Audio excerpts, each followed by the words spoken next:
So, hello guys, Alicia nyo. Nagbabalik ulit para sa ating panibagong video. So, mga minamahal, abay mukhang meron pong nangyayaring warla.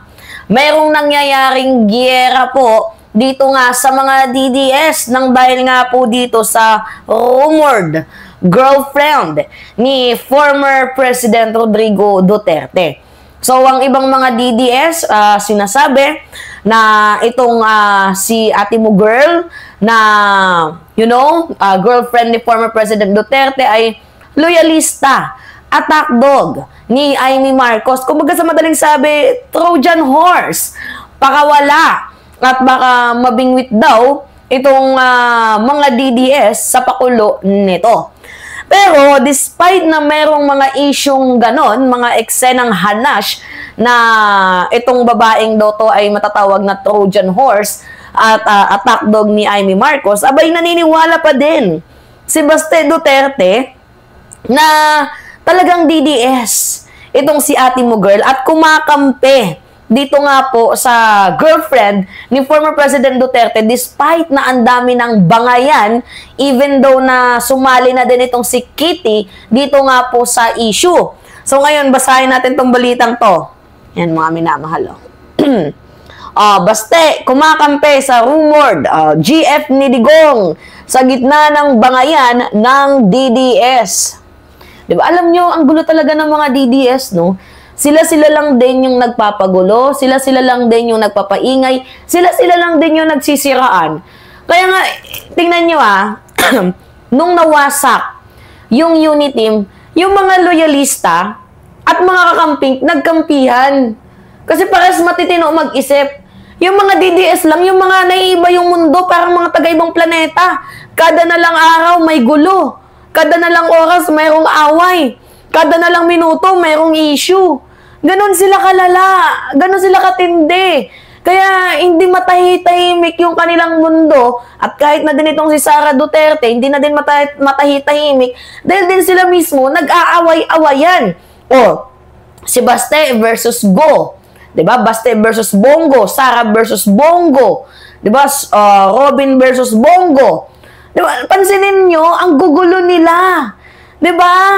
Kaya nga, masasabi ko sa inyo, wala talagang matinong DDS eh.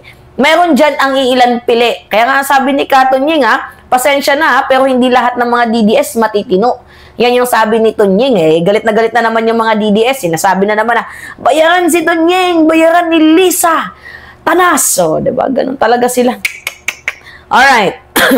Sabi dito sa post, tila suportado ni Davao City Mayor Sebastian Baste Duterte si Cagayan de Oro Councilor Joylyn Girly Balaba ang masasabing rumored girlfriend ng kanyang ama na si dating Pangulong Duterte. Suportado niya daw po ito. Sa isang post, ibinahagi ng alkalde ang video mula sa Billionaire News Channel tampok ang pagbisita ni Balaba sa dating Pangulo sa ICC Detention Center sa The Hague.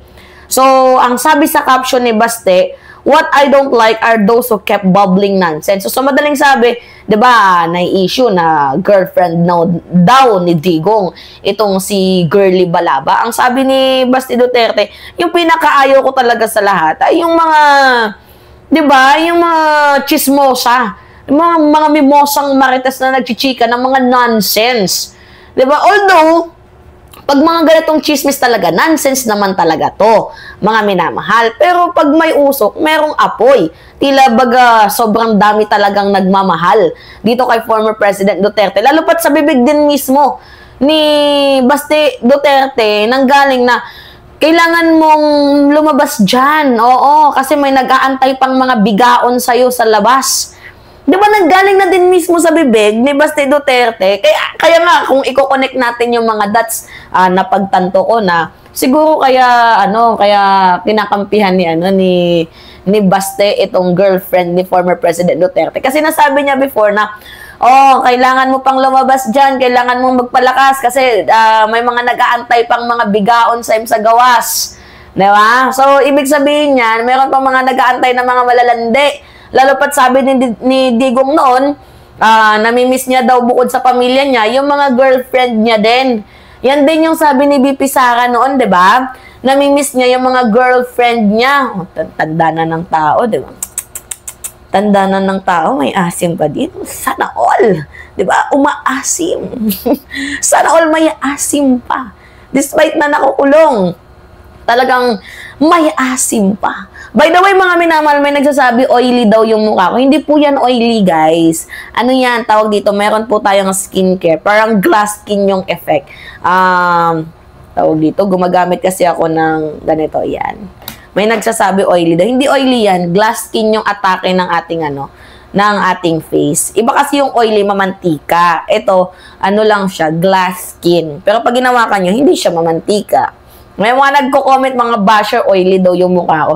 Hindi po oily yung mukha ni Mima. Kahit lagyan pa natin yan ng walang makukuhang oil dyan. Yan, tingnan nyo. Oh, tingnan nyo. Oh, diba wala? Oh, malinis. Hindi oily yung mukha natin. Alright. Sabi dito, okay. Tingin ng ilang netizen, patama ito sa mga basher ni Balaba. Ibinahagi rin kasi ng Duterte supporter na si Tio Moreno ang naturang video na nilagyan ng caption, buti pa si Girly Balaba, friends ni VPSD. Ang iba dyan nga. Yung mga patama. Sa gitna ito ng tirada ng vlogger na si Claire Maharlika Contreras na mas kilala bilang online Maharlika laban sa konsehala. So, inakusahan ni Maharlika sa kanyang mga vlog ang mga supporter ni Balaba na bayarang kaalyado ni Senator Amy Marcos. Di ba, ang gulo nila? Actually, isa din sa magulo si Maharlika, pero sa totoo lang, very successful si Maharlika in terms of paninira. Kasi magaling siya manira.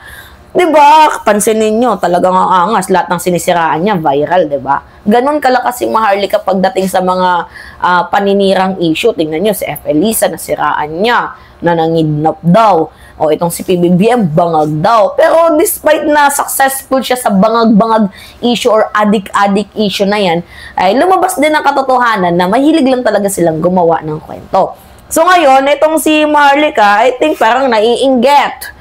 Diba? Naiinggit. Diba? Kasi mas close si Balaba dito kay Vice President Sara Duterte. Samantalang si Maharlika, hanggang content lang ba? Oh, content, tapos wala na. Yeah, kasi yan yung mga mga napagalata ang mga bayang trolls. Charis. Pero anyway, mukhang mawawala na ng trabaho yung sila Maharlika, lalo pat meron ng AI. At kumakampi na doon si Sara Duterte sa mga AI. Naku po. Nagtitipid. Diba? Mawawala na ng trabaho yung mga vloggers na sumusuporta dito kay VP Sara Duterte at papalitan na sila ng mga AI. Naku po, tanggalan trabaho na ba this? Alright, mga minamahal, yun po. Anyway, pahingi lang ako ng comments, likes, and share. And also, don't forget to click the subscribe and hit notification bell always for more update. Yun lamang po at ingat, mga kababayan.